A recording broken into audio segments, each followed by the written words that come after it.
Welcome to our channel. Today we how to sign in to your Slack workspace. Easy guide step by step clearly. First, make sure you have your Slack workspace name or the invitation email from your team. If you are using a computer, open your web browser and go to Slack.com. Click Sign In at the top right of the Slack website. Choose Sign In with a workspace URL if you know your workspace address. Type your workspace URL in the format your workspace, Slack.com, and press Continue. If you do not know the workspace URL, click Find Your Workspace instead. Enter the email address you use for Slack and click Email Me a sign-in link. Open your email inbox and look for the message from Slack. Click the sign-in link in the email to open your workspace securely. If Slack asks you to choose a workspace, select the correct workspace from the list. Now decide whether you want to use Slack in the browser or in the desktop app. If you prefer the desktop app, click Download Slack or open the app when prompted. On your phone or tablet, install Slack from the App Store or Google Play.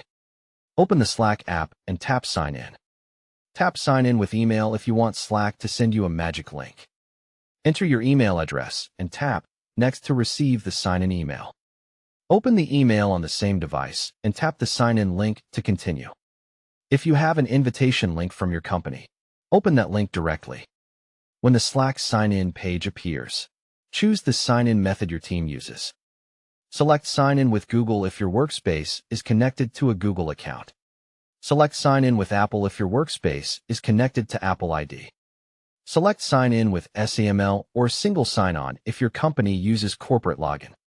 Enter your password only if Slack specifically asks for it on your workspace sign-in page. Complete any two-factor authentication step if it is enabled for your account. After you sign in, confirm you are in the correct workspace by checking the workspace name at the top. Click or tap Channels to find your team's main channels like General or Announcements. If you still cannot access the workspace, contact your Slack admin to confirm your email and permissions. Keep your account secure by signing out on shared devices and enabling two-factor authentication in settings. Don't forget to like this video and subscribe to our channel for more step-by-step tech guides.